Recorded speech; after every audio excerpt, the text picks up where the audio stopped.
Muy buenas tardes a todos, mi nombre es Lizeth Montaño Candelo, residente de segundo año de pediatría en la Universidad Libre, y el día de hoy vamos a hablar de infecciones osteoarticulares en pediatría. Entonces aquí está la tabla de contenido. Los temas que trataremos en esta charla van a ser algo de generalidades, epidemiología, causas y fisiopatología, cómo llegamos al diagnóstico y cuáles son los métodos de tratamiento. Entonces, podemos decir que las infecciones osteoarticulares son todas aquellas que van a involucrar tanto huesos como articulaciones y que además pueden comprometer parte de la musculatura que esté asociada. Esta, a su vez, puede manifestarse con una osteomielitis aguda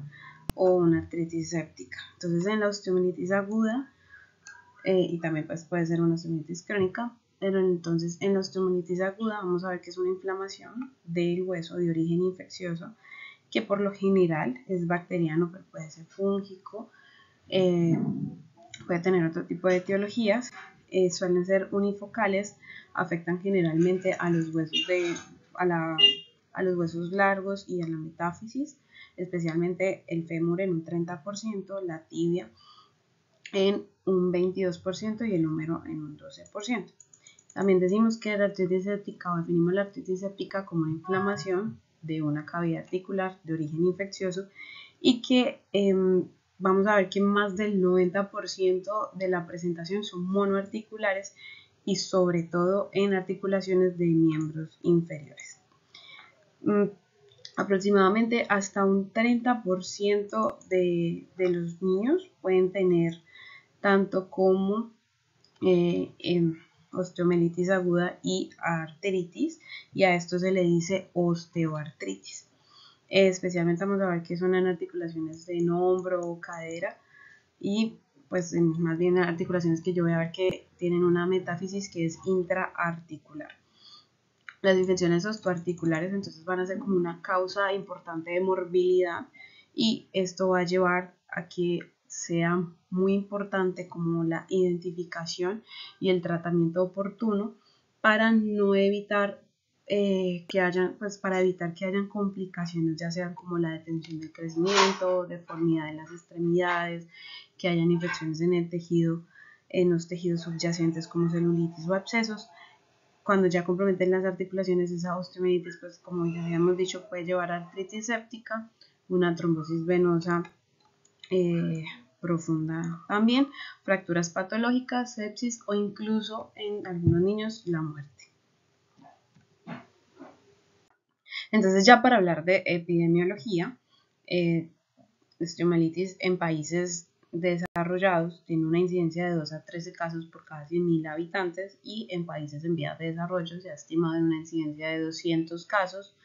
por cada 100.000 habitantes. La artritis séptica es menos frecuente y tiene una incidencia de 1 a 5 casos por cada 100.000 habitantes en países desarrollados,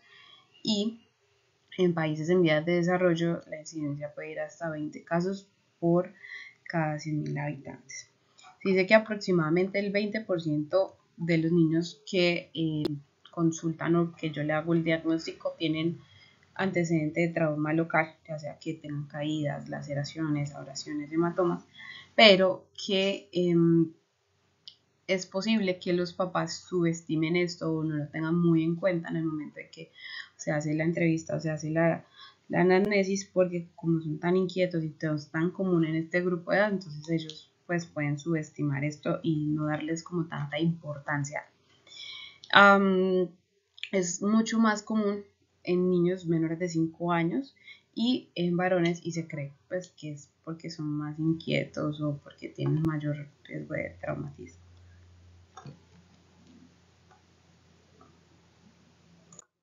Entonces, ya para hablar de los factores de riesgo, entonces como habíamos mencionado, el primer factor de riesgo es que sea un niño menor de 5 años. La bacteriemia está asociada a que tenga aumento y además también participa en parte en su fisiopatología. Entonces, esta bacteriemia puede ser por una infección a distancia, que puede ser una infección urinaria o una infección respiratoria. el uso de que se hayan hecho cateterismos o algún procedimiento quirúrgico reciente, el antecedente de trauma reciente, ya sea una fractura abierta o heridas, que hayan cuerpo extraño retenido, también puede ser un factor de riesgo. Y además habían unas, o se hablan de unas condiciones que están asociadas a que yo tengo una mayor susceptibilidad a esta infección. Entonces está la prematurez, bajos pesos, hemoglobinopatías de células falciformes y un tamaño pequeño para la edad. Entonces, en cuanto a la clasificación, esta clasificación puede ser de acuerdo a el tiempo de evolución o la cronicidad del cuadro, o también en cuanto a la etiología y pues la vía infecciosa. Entonces, en cuanto a la cronicidad, decimos que es aguda. Este es hablando de la osteomielitis. Entonces decimos que es aguda en menos de 2 semanas, subaguda entre 2 semanas y 3 meses, y yo digo que es una osteomielitis crónica cuando son mayor de 3 meses. En cuanto a la etiología, entonces puede ser por diseminación hematógena, osteomielitis con un foco contiguo, ya sea por trauma, cirugía o material protésico o diseminación de los tejidos blandos, y osteomielitis por insuficiencia vascular, que es muy común en pacientes diabéticos. Bueno, entonces ya para hablar de la etiopatogenia, pues entonces los mecanismos o la mayoría del origen es de diseminación hematógena en niños, y luego pueden ser secundarias a una infección adyacente por material protésico o a través de un traumatismo. Cuando hablaba de infección adyacente puede ser celulitis o lactitis séptica. Tener en cuenta de que en la bacteriemia, yo puedo tener una bacteriemia transitoria y que no todos los niños que tienen bacteriemia van a generar osteomielitis, pero si yo tengo microtraumatismos en un hueso específico, eso va a predisponer que en ese hueso se me genere la infección, se me genere osteomielitis en ese hueso precisamente. En cuanto a los agentes etiológicos, entonces vamos a ver que el Staphylococcus aureus es el patógeno o es el microorganismo más frecuente asociado a infecciones osteoarticulares, que ese no es a cualquier edad, pero que también voy a encontrar otros microorganismos que van a variar o que van a depender de acuerdo al grupo etario o a los factores de riesgo asociados. Entonces, en niños menores de 0 a 3 meses, voy a ver que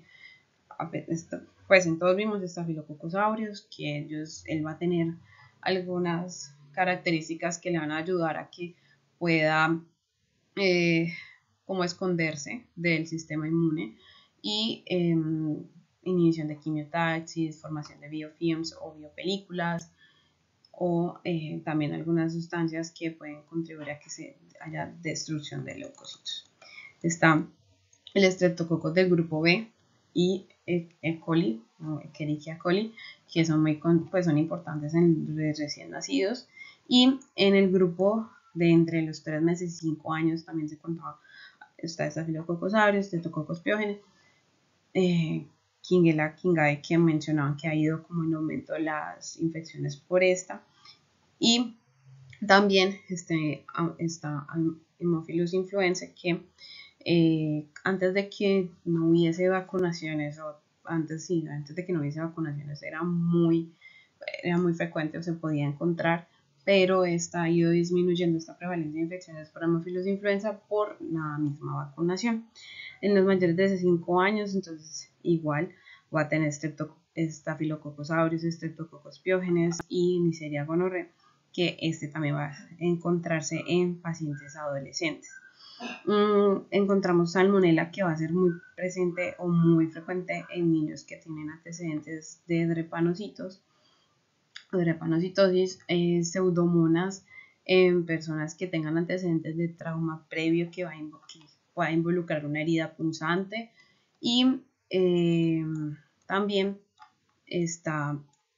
tener en cuenta pues lo que habíamos mencionado de los adolescentes, porque la Neisseria gonorrea en los niños que sean sexualmente activos o los adolescentes que sean sexualmente activos.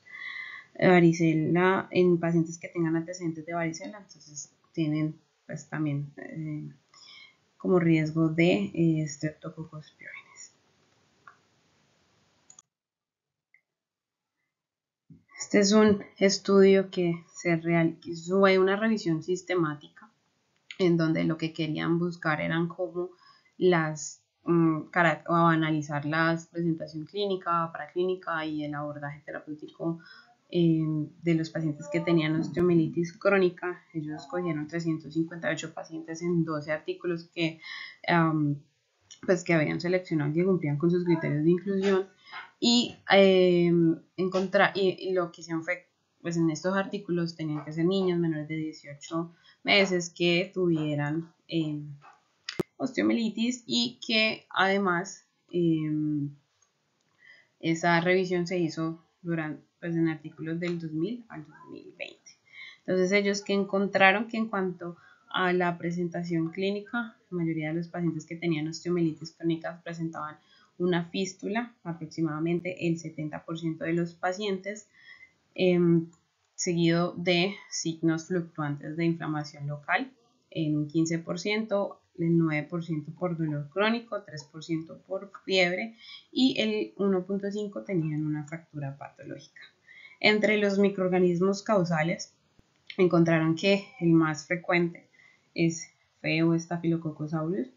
y de ahí mencionaban también que el 22% eran de etiología o los cultivos salían polimicrobianos. Entonces, generalmente la osteomielitis se va a desarrollar en la región metaficiaria de los huesos largos y esta se va a hacer porque son lugares en donde hay un flujo sanguíneo que es abundante pero que es lento. Es un lugar propicio para que haya proliferación bacteriana y con esto haya también como obstrucción de capilares, hay algunos que van a tener como alteración de la fagocitosis y va a haber como menor entrada o menor acceso de antibióticos. Se va a producir una respuesta inflamatoria que va a conducir a un aumento de esta presión en el hueso medular y esta presión hace que esa infección pues atraviese también la corteza. Al no controlarse pues entonces llega periostio, ya todo. Lo anterior puede conducir a que haya una disminución del suministro de sangre hacia el periostio, lo que va a llevar a que haya una necrosis ósea y pues se favorezca mucho más la infección. Hay algunas bacterias tienen algunos tipos de características que hacen que favorezcan como la evasión al sistema inmune. Staphylococcus aureus, Staphylococcus epidermidis, estreptococos de grupo A, Pseudomonas aeruginosa pueden producir o formar biopelículas que van a dificultar como la erradicación de estos microorganismos. Las biopelículas por lo general son comunidades que son organizadas de microorganismos que van envueltas en una matriz extracelular unida pues a la superficie del hueso. Entonces es como característica de estafilococos, entonces ellos pueden, una vez que estén colonizados, pueden secretar toxinas que van a ayudar con la invasión y la diseminación por todo el huésped.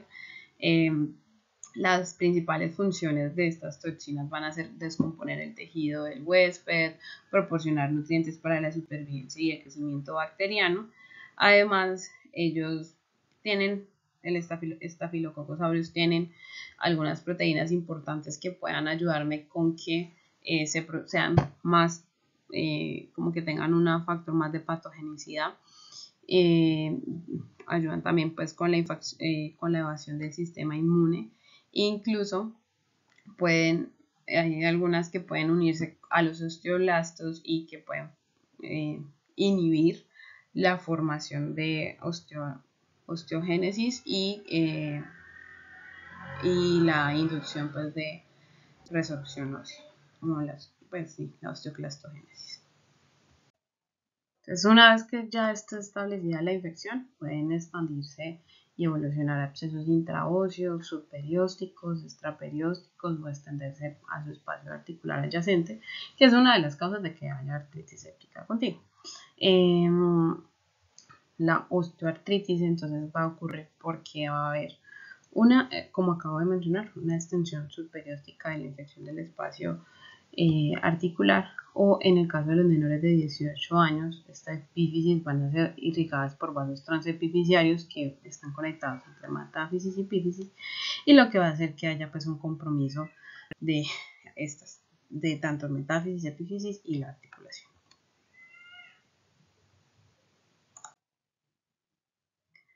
Entonces, en cuanto a la osteomielitis crónica, esta se asocia más con el desarrollo del hueso necrótico. Este hueso necrótico decían que estaba compuesto por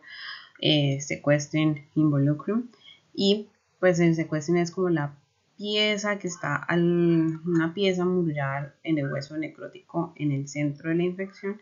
y el involucrum es como el hueso o el periósteo que está nuevo y que está rodeando a todo este hueso necrótico.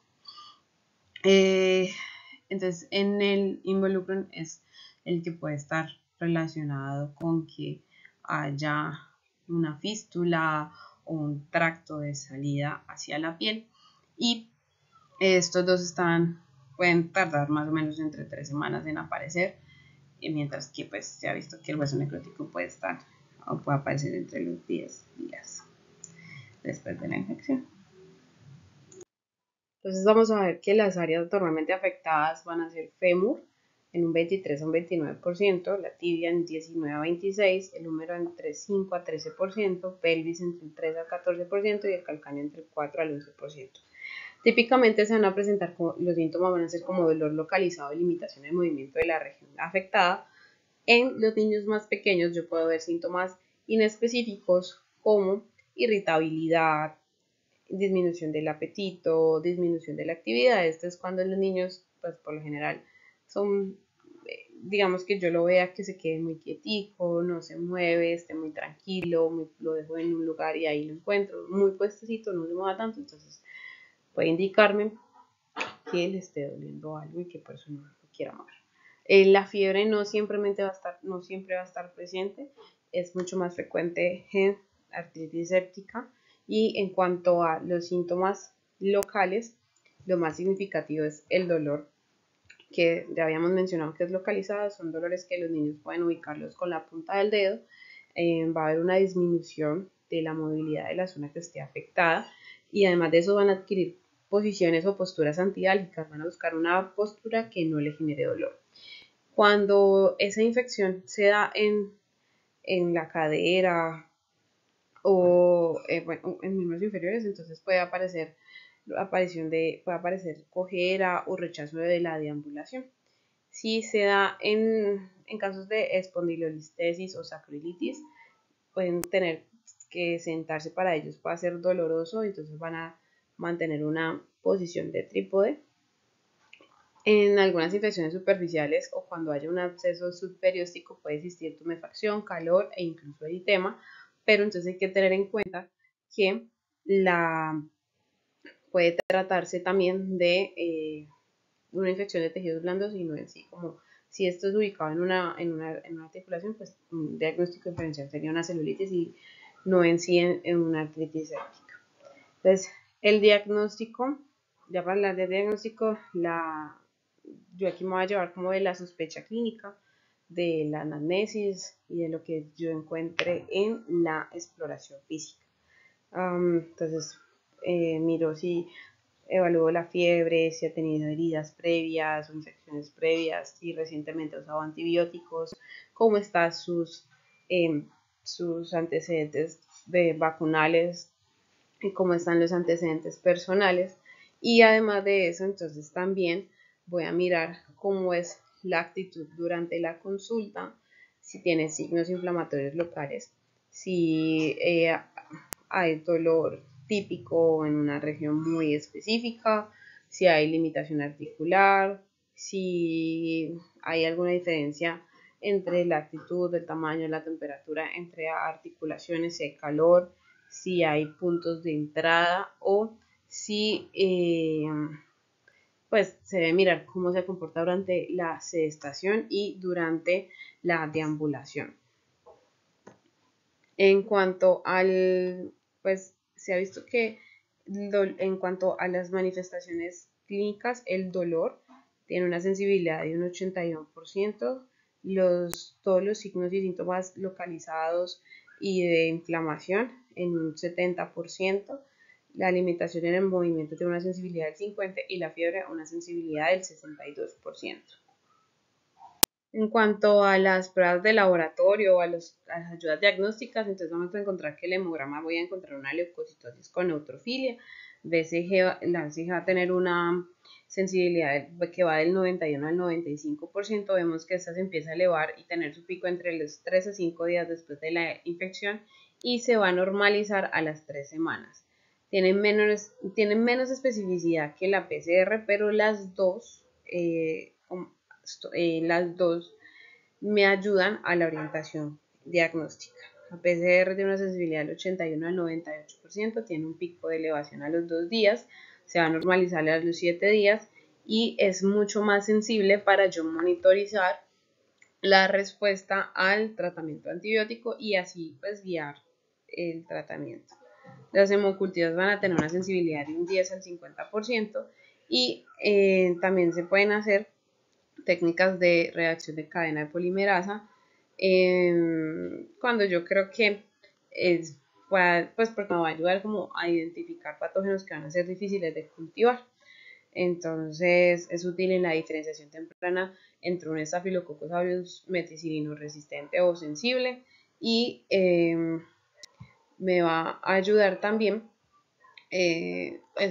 identificar como más rápido esos microorganismos.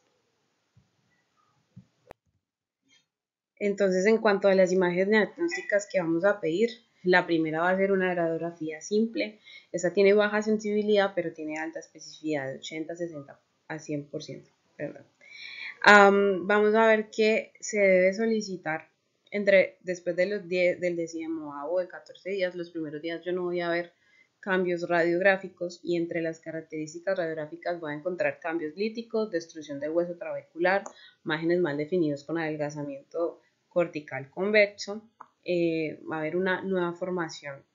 perióstica, secuestro de involucro detectable y cambios líticos escleróticos mixtos en la etapa de reparación. En la imagen que estamos viendo, vamos a ver, se está viendo una lesión osteolítica de fémur y artritis de cadera derecha y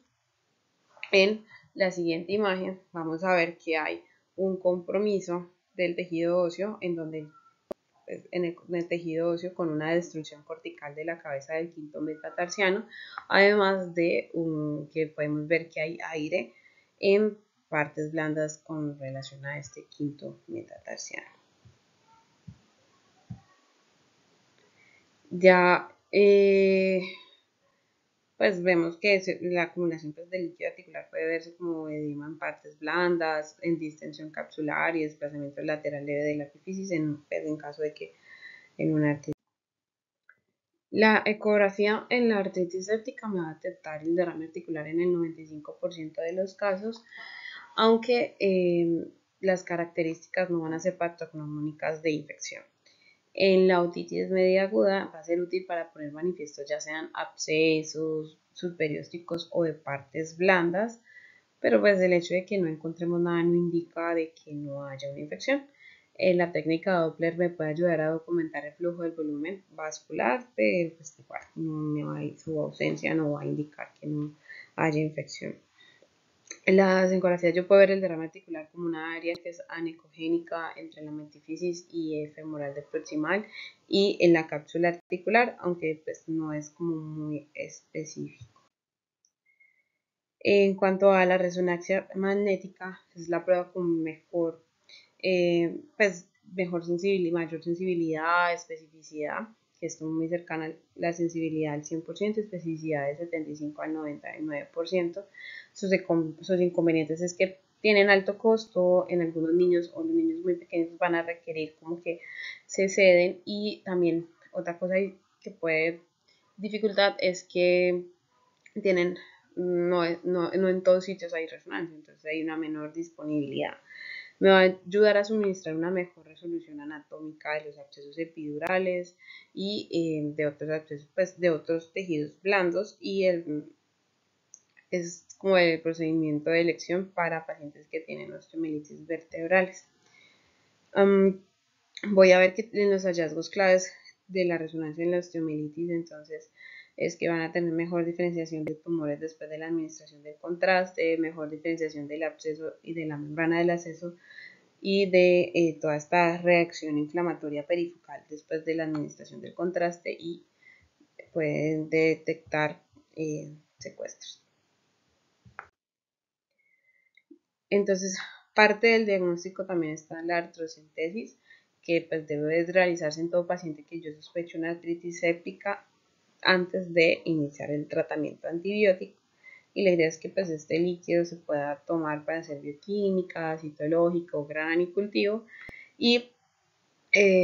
también se pueden hacer reacciones de cadena de polimerasas en el líquido sinovial, en donde pues se puede hacer, donde pues van a haber bacterias, donde voy a encontrar bacterias con mal crecimiento como Shigella, Shingai. Entonces, en esta tabla vemos como las características del líquido articular. En un séptico yo voy a ver que hay aumento de leucos, predominio de neutrófilos, la glucosa va a estar consumida y no va a haber como relación con coágulos. Ya en la punción ósea, entonces se hace más que todo en pacientes que tengan sospecha de osteomielitis aguda. La biopsia puede que confirme pues la presencia de infección y que permita hacer una identificación del agente causal, con lo mismo que voy a hacer un tratamiento pues, antibiótico dirigido. Este debe hacerse bajo pseudoanalgesia y pues previo al tratamiento antibiótico. A diferencia de los cultivos de sangre periférica, los cultivos pues, profundos no suelen verse influidos por la administración anterior de antibióticos durante menos de 72 horas, entonces se puede. En cuanto al diagnóstico diferencial, entonces vamos a hacer diagnóstico diferencial con tumores óseos o benignos, óseos benignos o malignos, enfermedades reumatológicas como artritis juvenil idiopática o lupus, artritis reactiva, sinovitis transitoria de cadera, enfermedad de Pertes, infartos óseos o celulitis o infecciones de tejidos blandos. En cuanto al tratamiento, hay que tener en cuenta que la terapia con los antibióticos es el pilar del tratamiento de la osteomielitis, pero la combinación entre cirugía y la terapia, y la cirugía y el aislamiento microbiológico, pues va a asegurar que ese tratamiento antibiótico y todo esto sea un éxito. La cirugía en sí va a ser esencial para que haya un control de la infección en osteomielitis aguda, para que uno pueda disminuir el tamaño del inóculo, y en la osteomielitis crónica para poder reatirar ese hueso que está necrótico. Ya pues en la artritis séptica todos deben ser llevados a cirugía, pues para que haya una preservación y función de la extremidad. Entonces ya sabemos que los pilares del tratamiento son tanto antibióticos como pues, el procedimiento quirúrgico. En el drenaje de la artritis séptica, ese drenaje va a ser tanto diagnóstico, como ya explicamos, y terapéutico. Se puede hacer artrocentesis y artrotomía, y las dos van a hacer que haya una descompresión de la articulación, se hace un lavado de la espesor articular, lo que va a hacer que se evite como la compresión vascular y que la terapia antibiótica llegue y funcione como debería funcionar. Además, pues mencionaban que entre la artrocentesis y la artrotomía se prefería la artrocentesis, primero por la recuperación del paciente y segundo porque era menos traumática que la artrotomía. En cuanto a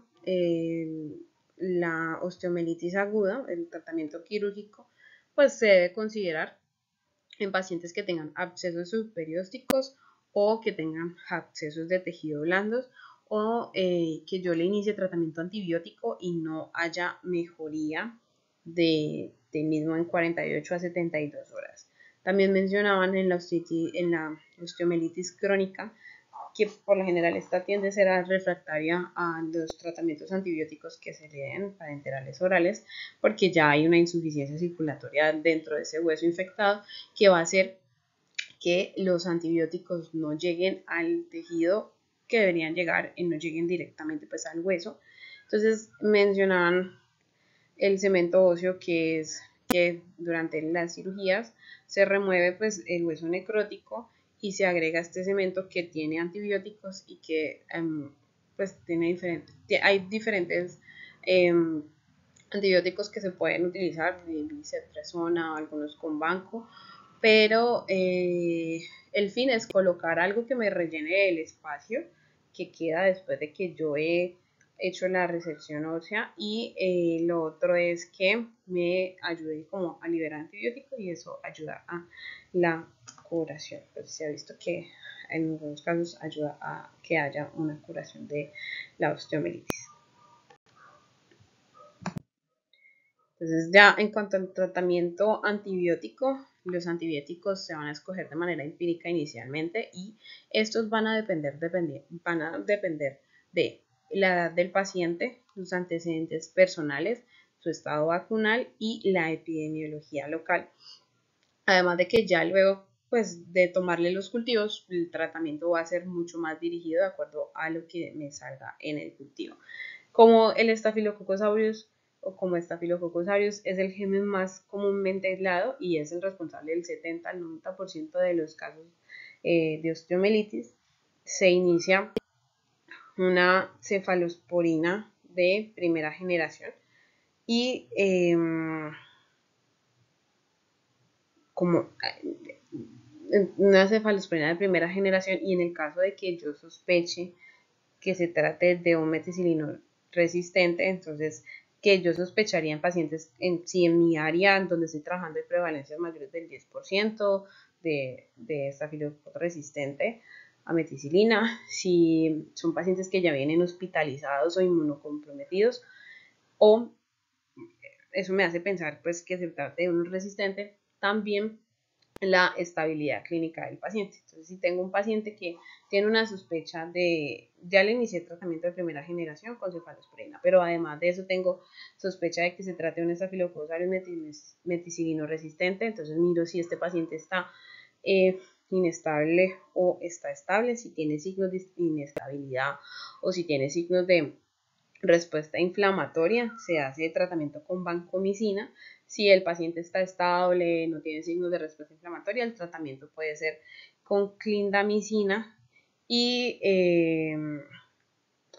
también una opción puede ser trimethoprim sulfamethoxazol, que también me puede ayudar. Y después este se va a convertir en últimas como la presentación oral cuando ya le dé tratamiento ambulatorio. Entonces ya para el paso de antibiótico terapia oral y para pensar en el alta hospitalaria, entonces debo ver que la PCR haya disminuido más del 30%, que el paciente no haya presentado picos febriles entre 24 y 48 horas y que además de eso haya tenido una mejoría de los signos y síntomas de la infección. En cuanto a la duración de tratamiento antibiótico, deben ser mínimo 10 a 14 días en el caso de artritis séptica y 20 días en el caso de osteomielitis aguda. Mencionaban que entonces en pacientes que tengan Staphylococcus aureus meticilino resistente o que tengan productores de esta proteína que se llama Panton Valentin Leucodin, que le ayudaba a mimetizarse con el sistema inmune,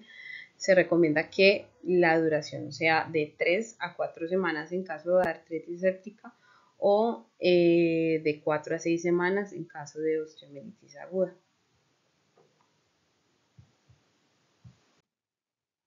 Las complicaciones son cada vez menos frecuentes dado que la mayoría de los pacientes tienen una recuperación completa con el tratamiento adecuado. Sin embargo, se ha visto que hay resultados pues, que pueden ser adversos con la enfermedad. Entonces, entre ellos que se vuelva crónica,